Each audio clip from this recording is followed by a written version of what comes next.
जी, सबसे पहले तो अल्लाह का बहुत शुक्र अदा करता हूँ and so proud and humble on this occasion that I am going to represent inshallah 100th game for Pakistan. Obviously played my first inaugural game for Pakistan, the first T20 in Bristol. और आज कल इंशाल्लाह ताला अल्लाह ताला वो दिन लेके आए कि मैं 100वां T20 मैच खेलूं इंशाल्लाह. So happy, so humble, so proud of it. Series के मुतालिक कैसा देख रहे हैं? Yeah, obviously this is a series very important to us because as I always mention, playing away and winning away is something very special which give you confidence, which give you morale booster all the time. And obviously South Africa के home में आके जैसे हमने माशाल्लाह as a team one day series जीती, इसी तरह ये जो सीरीज का स्टार्ट है, we wanted to start well, we wanted to have a very good run on this series also. And looking forward to the challenge, and I'm sure everyone is ready. Morale and the confidence is in our dressing room, so we wanted to maintain it. जी thank you भाई. जी हम questions लेंगे, हमारे पास time short, हमने practice के लिए निकलना है. सो मोहित शाह साहब, शाहिद हाशमी, अकील साहब प्लीज. जी अस्सलाम वालेकुम जी हफीज. वालेकुम सलाम. ये सिर्फ पूछना था कि आप माशाल्लाह T20 के 100 मैचेस आप कंप्लीट करने जा रहे हैं, तो डू यू स्टिल फील के you are missing one day and test cricket? और वनडे और टेस्ट क्रिकेट भी एक बड़ा प्लेयर के लिए एक ऑनर होता है खेलना. तो कैसा देख रहे हैं कि आप माशाल्लाह इतने वेटरन हैं, अरसा दराज से आप खेलते आ रहे हैं, तो अभी आप मिस नहीं कर रहे इसको? जी शाह साहब, सबसे पहले तो अल्हम्दुलिल्लाह कि मैंने अपनी इस 18 साल की जर्नी के अंदर मैंने तीनों फॉर्मेट्स खेले, ईमानदारी के साथ अपने आप को जस्टिफाई करने की हर एक दिन कोशिश की. मेरे टेस्ट कैरियर का अख्ताम मैंने अपनी मर्जी से किया, अपनी विल से किया, जब मुझे लगा कि I had enough from this in this format, और मैंने जो भी कर सका मैंने वो किया, तो मैंने उसमें रिटायरमेंट ले ली. Regarding white ball cricket, I am totally available since 2019 World Cup के बाद मैं फुली अवेलेबल हूँ. लेकिन मुझे जिस फॉर्मेट में भी मुझे अपॉर्चुनिटी मिली, मैं उसको मैक्सिमाइज करने की कोशिश कर रहा हूँ, उसमें अपनी सर्विसेज जो है वो ऐड कर रहा हूँ, और यही मैं कर सकता हूँ. And I am really enjoying each and every opportunity I am receiving to play for Pakistan. जी थैंक यू. रिक्वेस्ट सबसे ये है कि हम सिर्फ सीरीज पे बात करें, तो प्लीज सीरीज पे फोकस रखिएगा. जी शाहिद भाई and then Aqeel. Extremely sorry, ये सवाल भी थोड़ा सा 2023 वर्ल्ड कप पे होगा. हफीज, जिस तरह वनडे की बात अभी निशा ने की, तो कोई उम्मीद रखेंगे कि 2023 का वर्ल्ड कप खेलें, या नौजवानों के ऊपर पाकिस्तान क्रिकेट छोड़ना चाहते हैं? देखिए शाहिद भाई, मैं टोटली अवेलेबल हूँ वाइट बॉल क्रिकेट के लिए. मैं तमाम वो क्राइटेरियाज जो मैनेजमेंट ने सेट किए हुए हैं, जिसमें फिटनेस है, जिसमें तमाम परफॉर्मेंस और फिटनेस के क्राइटेरियाज हैं, जिसको जब आप हिट करेंगे then you are eligible for the selection. उन तमाम चीज़ों को हमेशा अल्हम्दुलिल्लाह हिट कर रहा हूँ. लेकिन मेरी अगर आप देखें 2019 के वर्ल्ड कप के बाद मुझे सिर्फ एक फॉर्मेट में वाइट बॉल के जो कि T20 है 2020 में मुझे मौका मिला. तब से लेके अब तक अल्हम्दुलिल्लाह I am trying to add value, I'm trying to give everything I have for the country. लेकिन जो दूसरा फॉर्मेट है वनडे, अगर उसमें मुझे सिलेक्ट नहीं किया गया या नहीं किया जा रहा, तो इसके पीछे जो भी पॉलिसी होगी, जो भी माइंडसेट होगा, उसके बारे में तो वो लोग बता सकते हैं जिनकी ये डोमेन है. लेकिन yes, from my side, I wanted to continue my services for Pakistan. The day I felt like I'm not justifying my position, the day I felt like मुझे यहाँ से अलहदा हो जाना, जैसे मैंने टेस्ट क्रिकेट का अख्ताम अपनी मर्जी से और बड़ी इज्जत के साथ किया, इसी तरह मैं ये चाहता हूँ कि जब मैं वाइट बॉल क्रिकेट है, जब मैं उसको भी छोड़ूं, तो वो एक सेटिस्फेक्शन हमेशा अल्हम्दुलिल्लाह अल्लाह ने मुझे दी है, उसी के साथ छोड़ूं, और with pride and legacy I will leave that spot also. So मुझे ये नहीं पता कि मैं कब तक खेलूंगा, बट जब तक भी खेलूंगा मैं I will play with pride, I will justify my position इंशाल्लाह. जी प्लीज ये हमने इसको आंसर कर दिया. We have to move on. अब हम सीरीज के बाकी क्वेश्चंस प्लीज इसको करेंगे. थैंक यू जी. Aqeel, Shahzad Malik and Umar please. जाहिर है आज आप कल का मैच जो है वो आपके लिए एक संग मील है, हैसियत रखता है. 100वां मैच होगा आपका. इस तरह आप इसको वाइट बॉल क्रिकेट में, जाहिर है जिस तरह आपकी ख्वाहिश है कि आप वनडे में भी खेलें, T20 का तो आप पार्ट है, उसको यादगार बनाना चाहेंगे और खासतौर पर साउथ अफ्रीका की कंडीशंस में पाकिस्तान का मोराल हाई है और उधर सीनियर प्लेयर्स भी नहीं है, तो कितने चांसेस हैं पाकिस्तान की फतह के और आपका क्या हदफ होगा और यादगार कैसे बनाएंगे? देखिए अकील भाई, एक खूबसूरत सफर है जो मैंने पहले मैच से लेके आज कल इंशाल्लाह ताला जब मैं ये मैच खेलूंगा, तो ये एक इतना खूबसूरत सफर है कि इसने बहुत सी कामयाबियां, बहुत सी नाकामियां, बहुत सी डिफरेंट प्लानिंग्स मैंने अपने इस कैरियर के अंदर इस फॉर्मेट के लिए की। तो अल्हम्दुलिल्लाह बहुत खुश हूँ, बहुत सेटिस्फाइड हूँ from the services I put in this format for Pakistan. चाहूंगा यही कि ये 100वां मैच जो मेरा हो, इसमें हम लोग सबसे पहले तो पाकिस्तान जीते और मेरी जो कंट्रीब्यूशन है वो सिग्निफिकेंट हो इसमें। लुकिंग फॉरवर्ड कि ये सब कुछ मैं कर सकूं, एक अच्छी इनिंग्स खेल सकूं, and it's to me this is only one of the pride opportunity to me कि मैं एक और मैच पाकिस्तान के लिए खेल रहा हूं, ना कि कोई ऐसा संगे मील, ना कि कोई ऐसा माइलस्टोन है जिसको मैं अचीव करने के लिए खेल रहा हूं। तो मेरे लिए yes it's one of the thing, लेकिन सबसे इम्पोर्टेंट ये है कि मैं मैच खेलूं और वो पाकिस्तान मैच जीते और उसमें मेरी जो परफॉर्मेंसेज हैं वो सिग्निफिकेंट होनी चाहिए। हफीज, मैं आपसे ये पूछना चाह रहा हूँ कि वनडे सीरीज में फखर जमान ने बैक टू बैक 2 सेंचुरीज की और उन्होंने कल प्रेस कॉन्फ्रेंस में भी कहा कि हफीज ने मुझे हमेशा बहुत सपोर्ट किया है, यंगस्टर्स को बहुत सपोर्ट करते हैं और उन्हीं के दिए हुए बल्ले से मैंने दोनों सेंचुरी स्कोर की हैं। तो क्या कहेंगे इसके ऊपर, क्या फील कर रहे हैं आप? यार उसकी बड़ी मेहरबानी है, लेकिन उसने मुझे एक मुश्किल में डाल दिया है। अब मुझे तकरीबन हजारों बैट जो है ना उसकी डिमांड आ चुकी हुई है और मजीद मुझे जो है एक फैक्ट्री लगानी पड़ेगी बैट्स की। तो मैं समझता हूँ कि इसमें बैट से ज्यादा फखर को क्रेडिट देना चाहिए, because it was a special innings from him. अगर मैं उसकी अगर मैंने उसको देखा भी है, जिस तरीके से उसकी कमबैक सीरीज में किसी के लिए भी मुश्किल होता है जब वो कम बैक कर रहा होता है, तो मेरा ख्याल है कि जो एटीट्यूड, डिटर्मिनेशन, जो हंगर उसने शो की है इन वनडेज के अंदर, that is something to learn. मेरा ख्याल है कि उसकी तारीफ बनती है, ना कि बैट की या किसी और चीज की।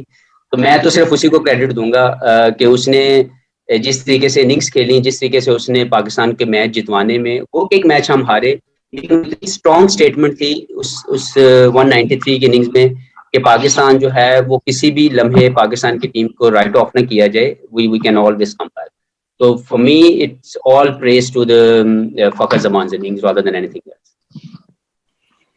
भाई हमने वनडे सीरीज देखी और मिडिल ऑर्डर पे प्रॉब्लम्स काफी नजर आए, टॉप ऑर्डर में काफी रन्स किए और बॉलर्स ने काफी अच्छा किया। आप समझते हैं कि पाकिस्तान की वनडे और T20 में डिफरेंस इज मोहम्मद हफीज जो मिडिल ऑर्डर को होल्ड अप रखता है? देखें, जो भी मैं ये समझता हूँ कि जिसको भी अपॉर्चुनिटी मिलती है पाकिस्तान खेलने के लिए वो इसका इंतजार कर रहा होता है। ऐसा बिल्कुल नहीं है कि किसी को घर से बुला के जो है मैचेस खिला दिए जाते हैं। आप एक प्रोसेस में आते हैं, 2-3 साल या कुछ मैचेस या जितने भी साल आपके डोमेस्टिक की परफॉर्मेंसेस को देखते हुए सिलेक्टर्स आपको सिलेक्ट करते हैं और हर प्लेयर को लगता है कि उसको अपनी वो जगह चाहिए और वो उसके लिए रेडी है। तो जब आपको वो जगह मिले तो आपको उसको जस्टिफाई करना है। Yes, eight the moment middle order के अंदर हमें अभी मजीद कुछ थोड़ी बहुत चीज़ों की मुझे लगता है कमी है जिसको मजीद बेहतर किया जा सकता है, लेकिन we should be happy on the top order performances. जिस तरीके से हमारा टॉप ऑर्डर सेट हो चुका हुआ है, पहले 4 नंबर के बैट्समैन जो हैं वो बहुत ही शानदार क्रिकेट खेल रहे हैं, हमें उनको प्रेस करने की जरूरत है। और जो थोड़ा बहुत एक कमी हमें नजर आ रही है मिडिल ऑर्डर की स्टेबिलिटी की, मिडिल ऑर्डर की बड़ी परफॉर्मेंसेज की, आई am sure that will also be covered, क्योंकि यही वो लोग हैं, यही वो प्लेयर हैं जो हमारे सिस्टम के अंदर मौजूद हैं और उन्हीं को अगर मौका मिल रहा है तो I think it's someone has to step up, someone has to take this place, और I'm sure someone will definitely do that. जी प्लीज फैजान, यूसुफ, अंजुम, अंस एंड बदी। शुक्रिया हफीज, माशाल्लाह आप 100वां मैच खेलने जा रहे हैं T20 का। बस मैं आपसे आपके कैरेक्टर से ये पूछना चाहूंगा कि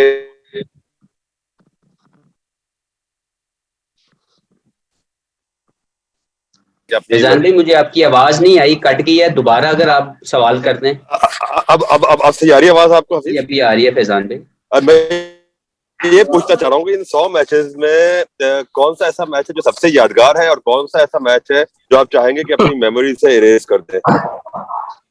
देखें, इरेज तो मैं कोई भी नहीं करना चाहूंगा, क्योंकि मैंने अपनी जिंदगी में अपने फेलियर से बहुत कुछ सीखा। तो अगर कोई भी ऐसा मैच जिसमें एक अच्छी यादें ना भी हो, तो वो भी आपकी मेमोरी के अंदर हमेशा याद रहना चाहिए, ताकि आप उससे सीखते हैं। जो यादगार मोमेंट्स थे, ऑब्वियसली पहला मैच जो मैंने पाकिस्तान के लिए खेला, इनॉग्रल गेम थी वो पाकिस्तान के लिए ब्रिस्टल में, that is always in my mind. उसको खेलना, एक पहला मैच किसी भी फॉर्मेट का, अगर आप अपनी कंट्री को रिप्रेजेंटेशन दें, तो दैट इज समथिंग स्पेशल। इसी तरह जो मेरा ख्याल है कि इंडिया के अंदर मैंने 2013 में जो T20 सीरीज खेली थी, that is something very special to me, very close to my heart, क्योंकि बहुत मुश्किल सीरीज थी। हम लोग वहाँ गए, वहाँ जाके हमने अच्छी क्रिकेट खेली, मेरी अपनी परफॉर्मेंस बहुत सिग्निफिकेंट थी उसमें।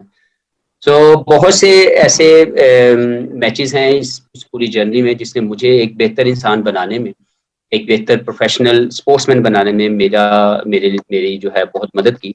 तो मैं तो किसी भी चीज़ को इरेज नहीं करना चाहूँगा, लेकिन डेफिनेटली बहुत सी खूबसूरत यादें लेके मैं इस पूरे सफ़र में मैं चला हूँ, और आगे भी कोशिश करूँगा कि जितना खेल सकूँ इस सफ़र से मज़ीद खूबसूरत और अच्छी यादें अपने पास रख सकूँ। हफीज, आपके 99 कैरियर में आपका जो हाईएस्ट स्कोर है वो भी 99 ही है, तो क्या देखते हैं कल के मैच में सेंचुरी की आप कोशिश करेंगे? दूसरा ये कि आप सीनियर टीम के सीनियर मेंबर है, इस वक्त जो इश्यू बना हुआ वो ये कि सरफराज और रिजवान में से किसको टीम का हिस्सा बनाया जाए। आप बतौर सीनियर खिलाड़ी इस बारे में क्या राय देंगे? देखिए यूसुफ भाई, सबसे पहले तो आपके मुंह में घी शक्कर, अल्लाह करे कि कल के मैच में मैं सेंचुरी कर सकूं। तो बहुत बहुत शुक्रिया आपकी विशेष का। दूसरा जो आपने सवाल किया, देखें ये मेरा डोमेन नहीं है, मैं दोनों के लिए दुआगो हूँ, और भी जितने प्लेयर खेल रहे हैं सबके लिए दुआगो हूँ कि जो भी यहाँ पे आता है पाकिस्तान की रिप्रेजेंटेशन के लिए, वो एक प्रोसेस के थ्रू आता है, वो अपनी जगह अपनी प्लेस को अर्न करके आता है। तो मैं तो सबके लिए दुआगो हूँ, और मैं चाहूंगा कि जो भी खेले पाकिस्तान के लिए, पाकिस्तान का नाम रोशन करे, पाकिस्तान की प्राइड के लिए खेले, पाकिस्तान को इज्जत दे, तो मैं तो सबके लिए दुआगो हूँ।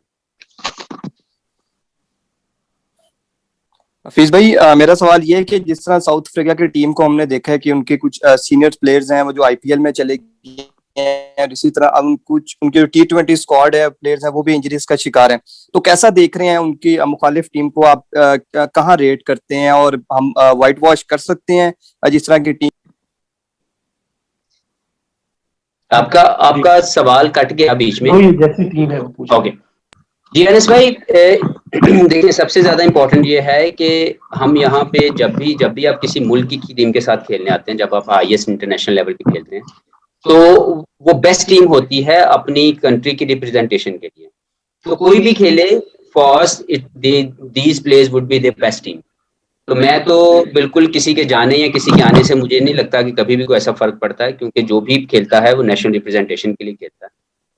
मैंने पहले भी बात की कि मोमेंटम, जिस तरीके की क्रिकेट हमने यहाँ पे खेली, पाकिस्तान की वनडे टीम की जितनी तारीफ की जाए उतनी कम है। कि साउथ अफ्रीकन कंडीशंस में आके सीरीज का जीतना समथिंग स्पेशल। बैट्समैनों की परफॉर्मेंसेस बहुत शानदार थी। 3 मैचेस हुए, तीनों में हमारे प्लेयर्स में सेंचुरी स्कोर की और डोमिनेट किया, अगर मैं कहूँ बैटिंग के अंदर, इन कंडीशंस के अंदर आके। तो मैं चाहूंगा और उम्मीद करता हूँ कि इंशाल्लाह एज ए टीम हम लोग अपने मोमेंटम को मेंटेन करेंगे, हम अपने कॉन्फिडेंस को जो इस वक्त ड्रेसिंग रूम में मौजूद है उसको मजीद बढ़ाएंगे, क्योंकि जितना आप अवे सीरीज में जीतते हैं, जितना आप अवे सीरीज में जाके परफॉर्म करते हैं, वो आपको बड़े इवेंट में आपको हमेशा जो है वो हेल्पफुल होता है। And I am looking forward के पाकिस्तान की टीम जहाँ पे भी अवे सीरीज हैं वहाँ पे अपना अच्छा खेल खेले, सीरीज जीतें, ताकि जब हम मेगा इवेंट्स में जाएं तो हमारे पास अवे जीतने का कॉन्फिडेंस मौजूद हो, ताकि हम लोग एक बेहतर परफॉर्मेंस दे सकें। Thank you. हफीज भाई, बदियुज़्ज़मा, मैं पूछना ये चाह रहा हूँ, आज शोएब मलिक ने बड़ी तारीफ की आपकी, और खासतौर पर ये कहा है कि उन्होंने नेक ख्वाहिशात का इजहार भी किया आपके लिए कि आप 100वें मैच में मैन ऑफ द मैच हों, तो उनको ज्यादा खुशी होगी। और दूसरा उन्होंने ये भी कहा कि जब वो नॉन स्ट्राइकिंग पे मौजूद होते हैं, जब हफीज खेल रहे होते हैं, तो दूसरे खिलाड़ी को भी बैटिंग करने में आसानी हो जाती है। क्या समझते हैं शोएब मलिक के साथ आपका सफर कैसा गुजरा इस पूरे कैरियर के दौरान? जी, शोएब मलिक एक बहुत ही शानदार इंसान है, बहुत हेल्पफुल रहे पूरे कैरियर में मेरे साथ। मेरे कप्तान भी हैं, मेरे साथी भी हैं।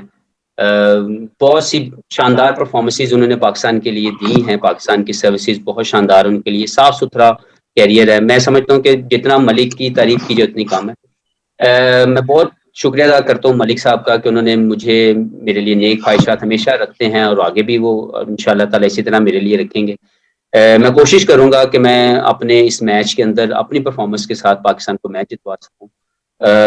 और मैं समझता हूँ कि शुएब मलिक के साथ जब भी मैं खेला हूँ हम दोनों ने बहुत इंजॉय किया है। हम दोनों ने मिडिल ऑर्डर के अंदर, या पहले मैं ओपनर खेलता था, ये मिडिल ऑर्डर में खेलते थे, तो इनकी परफॉर्मेंसेस से मैंने बहुत कुछ सीखा। He is one of the player जिन्होंने मॉडर्न क्रिकेट के अंदर, जैसे T20 फॉर्मेट के अंदर पूरी दुनिया में बहुत ज़्यादा क्रिकेट खेली है और अपना नाम कमाया, पाकिस्तान को इज्जत दी है।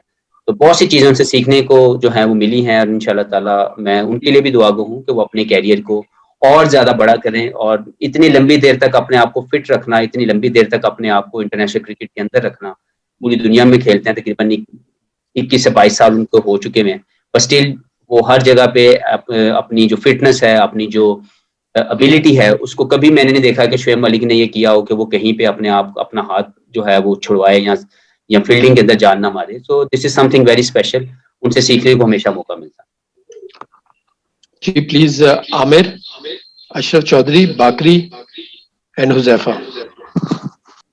जी अस्सलाम वालेकुम हफीज। हफीज भाई, सबसे पहले मैं ये पूछना चाह रहा हूँ कि आपकी बॉलिंग के कनेक्शन से पूछना चाह रहा हूँ, आप इतनी आजकल बॉलिंग नहीं करते, तो इस T20 सीरीज में are we expecting to see you bowl a bit more than normal? जी आमिर भाई, मेरी बॉलिंग जो है ऑब्वियसली आपको पता है पिछले 4-5 सालों में काफ़ी मुश्किलात का मैंने सामना किया लेकिन उसके बावजूद मैं हमेशा, जब भी मैंने अपना जो मेरा सफ़र है क्रिकेट का एज एन ऑलराउंडर, मैंने हमेशा उसको मेंटेन करने की कोशिश की। अभी भी मैं फुली अवेलेबल हूँ अपनी बॉलिंग के अंदर। जब भी मुझे मौका मिलता है, मैं T20 में 4 ओवर का बॉलर हूँ और अगर कभी मैं वनडे खेला तो 10 ओवर का बॉलर हूँ। ऐसा तो बिल्कुल नहीं है कि मेरी एबिलिटी में कि मुझे कहीं पे कमी नज़र आ रही है, but this is one of the place I believe कि जब भी मुझे मौका मिलेगा, जब भी ग्राउंड के अंदर मुझे समझा जाएगा कि मैं बॉलिंग करूं, क्योंकि ये आप खुद नहीं कर सकते अनटिल अनलेस का आपका कप्तान, आपकी मैनेजमेंट, स्पेशली जो कप्तान इनसाइड द फील्ड है, वो आपको कैसे यूज करता है। तो मैं बिल्कुल अवेलेबल हूं एंड लुकिंग फॉरवर्ड कि मैं अपनी जो कंट्रीब्यूशन है बैटिंग के साथ साथ अपनी बॉलिंग के अंदर भी। जी हफीज, 2013 में आप टीम के कप्तान थे और एक मैच खेला गया था, एक बारिश की नजर हो गया था, वो सीरीज पाकिस्तान ने जीती थी। उसके बाद पाकिस्तान ने जनूबी अफ्रीका में कोई सीरीज नहीं जीती। ये जो 4 मैच हैं, तो आप इसका रिजल्ट 4-0 तस्वर करेंगे? यहाँ पे तस्वर कह रहा हूँ कि इसका रिजल्ट 4-0 आएगा या कि कुछ मुख्तलिफ भी हो सकता है? जी देखें, आप किसी भी चीज को कभी भी आसान नहीं ले सकते, कभी भी किसी चीज को मुश्किल भी नहीं समझना चाहिए, क्योंकि एनीथिंग इज पॉसिबल। आपने एज ए क्रिकेटर आपने अपनी जो प्रोसेस है उसको फॉलो करना है। आई थिंक कि पाकिस्तान की टीम इस वक्त one game at one time जो है उसको सोच के खेलती है और अपनी 100% एफर्ट उसमें डाल रही है, which is a very good thing. हम लोग इसी तरह कल का जो मैच है, हम सिर्फ उस एक मैच को लेके फोकस हैं कि हम वो मैच जीतें। आगे जब मैचेस आएंगे तो हर गेम को अगर वंस हम सोच के अगर हम करेंगे तो ज्यादा बेहतर होगा, यही हमारी स्ट्रेटेजी है। तो इतना लंबा सोचने की भी जरूरत नहीं है, लेकिन यस, कल हम चाहेंगे कि कल का जो मैच हम खेलें वो हम जीतें और फिर उसी मोमेंटम को, उसी विनिंग स्ट्रीक को हम लोग कंटिन्यू करें। हफीज, आखिरी सीरीज में चंद घंटों की फ्लाइट इशू की वजह से आप टीम से ड्रॉप हुए थे। आपका 18 साल का कैरियर है और आप 100 T20 मैचेस मुकम्मल होने जा रहे हैं। मैं कोई कंट्रोवर्शियल स्टेटमेंट आपसे नहीं चाह रहा, लेकिन हमारे क्रिकेटिंग सिस्टम को जो एक रिगार्ड देना चाहिए, उसमें कुछ कमियां आपको आज फील हो रही हैं 100 टेस्ट मैचेस और 18 साल की जर्नी के बाद? जी बिल्कुल ऐसा कुछ नहीं है। ऑपरेशनल मामला तो आपके कंट्रोल में नहीं है। एज ए प्लेयर आपकी सर्विसेज आपके कंट्रोल में है। आप किस तरीके से अपने खेल को खेलते हैं, क्या आप ग्राउंड के अंदर या ऑफ द फील्ड आप as a individual, as a player क्या यादें छोड़ के आते हैं, दैट इज मोर इम्पोर्टेंट। मेरे लिए मेरे सफर के अंदर मैं अपनी वो तमाम खूबसूरत यादें, जिसमें मैंने हमेशा स्पिरिट ऑफ द गेम को हाई रखा, जिसमें हमेशा पाकिस्तान के प्राइड के लिए खेला, that is something very special to me. बाकी कहाँ पे क्या कमी, कहाँ पे जो है वो सही नहीं हो सका, ये जिनके डोमेन में आता है, आई थिंक उनको इसको फिक्स करने की जरूरत है। लेकिन मेरी अपनी हम्बल कैपेसिटी में एज ए प्लेयर सो फार मैंने हमेशा कोशिश की है कि मैं हमेशा इज्जत पाकिस्तान के लिए कमाऊं, हमेशा प्राइड के लिए। अच्छा Hafeez, this is Ujafa from समा टीवी। कैसे हैं आप? ठीक ठाक हैं? अच्छा हफीज, मेरा सवाल ये है कि जब शर्जील का कमबैक हो रहा था तो आपने एक स्टेटमेंट दिया था उनके हवाले से, तो अब शर्जील जो है वो इस टीम में मौजूद हैं और मुतवक्का तौर पे हो सकता है सीरीज में खेले भी, तो अब आपका उसके ऊपर क्या टेक है? Thank you. जी हुज़ैफा भाई, मेरा नहीं ख्याल कि मैंने कोई भी स्टेटमेंट दिया था शर्जील के बारे में। मेरा सिर्फ एक प्रिंसिपल स्टांस है जो सारी जिंदगी रहेगा। वो आप सबको पता है कि मैं मेरी क्या प्रिंसिपल स्टेटमेंट है, वो कभी ना चेंज हुई थी ना आगे कभी होगी। लेकिन I am not a one जो पॉलिसी मेकर है। जिनके भी ये डोमेन में आता है उन्होंने इसको डिसाइड करना है। मेरी जिंदगी में अगर कभी मुझे कभी मौका मिला कि मैं कभी इस जगह पे आके या ऐसे इस तरह की चीज में कभी कुछ फैसला ले सका, तो I will definitely will try my level best. But at the moment we are all here to represent Pakistan. मैं दुआ गो हूँ कि जो भी पाकिस्तान के लिए खेले, जितना खेले वो प्राइड के साथ खेले और पाकिस्तान की इज्जत जो है वो बढ़नी चाहिए। कोई ऐसा काम, कोई ऐसा फेल नहीं होना चाहिए जिससे पाकिस्तान का नाम जो है वो बदनाम हो। जी नादरा, महमूद एंड अरसलान। अस्सलाम वालेकुम हफीज। वालेकुम अस्सलाम। हेलो, जी नादरा, जी मैं सुन रहा हूँ जी। बतौर साबिक कप्तान आप मुझे ये बताइए कि आप क्या समझते हैं कि वो कौन से ऐसे लूप होल्स हैं जिसकी वजह से हमारा मिडिल ऑर्डर जो है वो हमेशा कोलैप्स हो जाता है?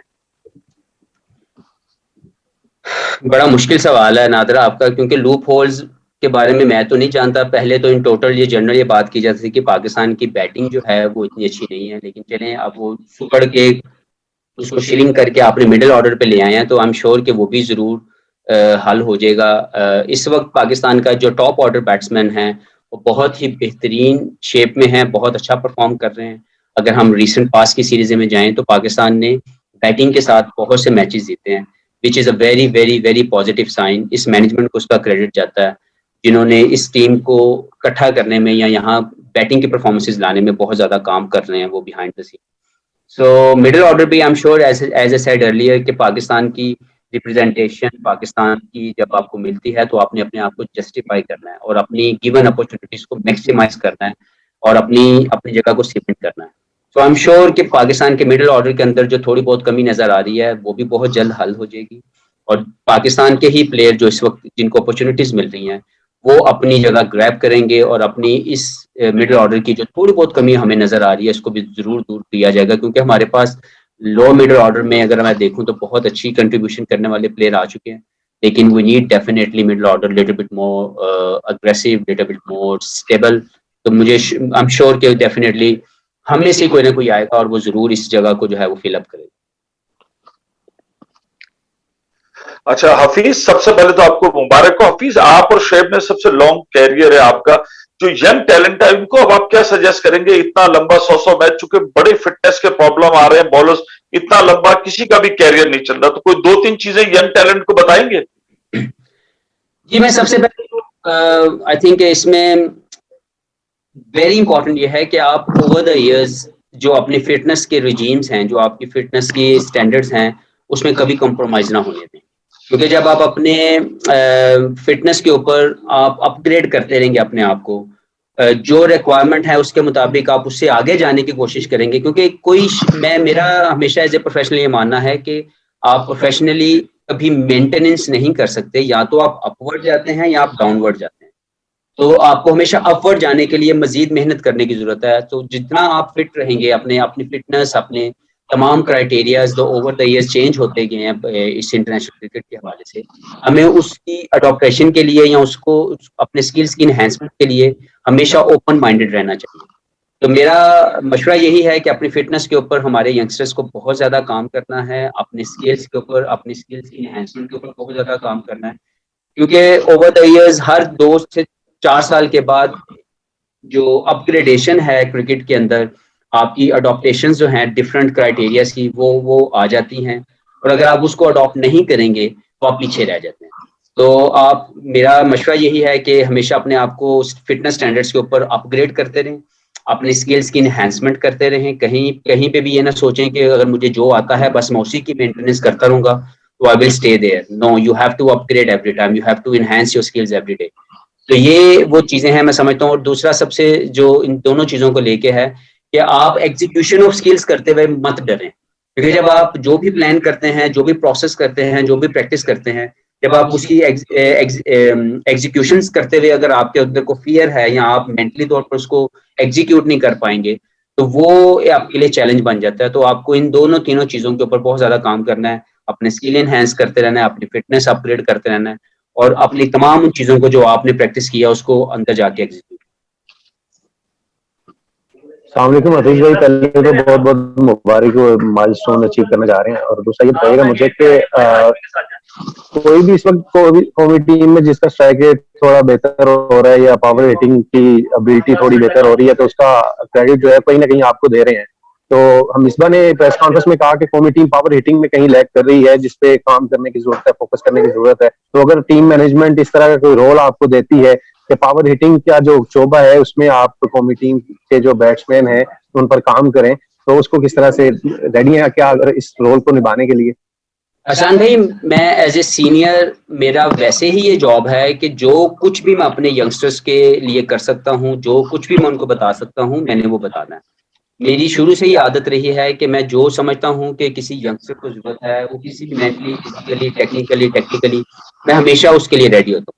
अपग्रेडेशन जो मैंने बात की, इन्हेंसमेंट ऑफ द स्किल जो मैंने बात की, वो यही है क्योंकि मैंने 2 साल तकरीबन पहले ये चीज रियलाइज की कि हम लोग इस चीज के अंदर थोड़ा पीछे हैं। मैंने इंडिविजुअल लेवल पे उसके ऊपर काम करना शुरू किया और उसकी एग्जीक्यूशन अल्लाह की रहमत से अब मेरे पिछले पूरे साल के जो मैंने क्रिकेट खेली है, किसी भी फॉर्मेट पे जाके, किसी प्लेटफॉर्म पे जाके मैंने उसमें अच्छा परफॉर्म किया और मैंने मेरी पावर हिटिंग जो है वो ऐड हुई है।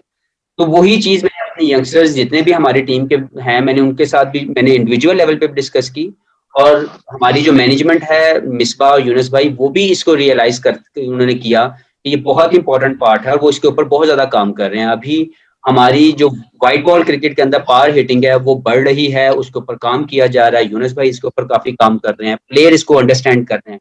तो जब आप अंडरस्टैंड करते हैं, जब आप अपनी स्ट्रेटेजी के अंदर कोई चीज ऐड करते हैं तो ऑटोमेटिकली इसका इजाफा होता है। तो मैं बहुत खुश हूँ कि अभी अगर इसी सीरीज में देखें, जैसे पिछली सीरीज में देखें, जैसे रिजवान ने अपने स्किल्स की एनहांसमेंट की है, जिस तरीके से इस सीरीज में अंदर आप बाबर को देखें तो उसने बहुत अपनी पावर हिटिंग को जो है इम्प्रूव किया है। फखर जमान ऑलवेज इम्प्रूव प्लेयर के तौर पर सामने आ रहे हैं। तो मेरा ख्याल है कि ये एक ऐसा एरिया है व्हाइट बॉल क्रिकेट में जिसके ऊपर मजीद काम करते रहना चाहिए, क्योंकि जितनी हमारी बैटिंग यूनिट के अंदर पावर हिटिंग की स्किल्स आ जाएंगी, उतना हमारा जो वनडे के अंदर या T20 के अंदर जो पावर रन्स करने की एबिलिटी है वो बढ़ती जाएगी। तो हम लोग अगर 160-70 की टीम होंगे T20 में तो हम 200 की टीम बन सकते हैं, और अगर हम 270-80 की टीम है तो हम 350-350 की टीम बन सकते हैं ऑन ए कंसिस्टेंट बेसिस। तो आई एम श्योर कि इसके ऊपर काम किया जा रहा है और मैं पहले भी हमेशा हाजिर हूँ। मैं किसी कैपेसिटी या किसी डेजिग्नेशन की मुझे जरूरत नहीं है। मैं एक सीनियर होने के नाते मैं अपनी जो वैल्यू है जो मैं ऐड कर सकता हूँ अपने यंगस्टर्स के अंदर, मैं ऑलरेडी कर रहा हूँ। ओके जी, थैंक यू वेरी मच जी। सॉरी हमें 5 मिनट्स में मूव ऑन करना है, so I will take the English question. Yes Stuart, please you can ask the question.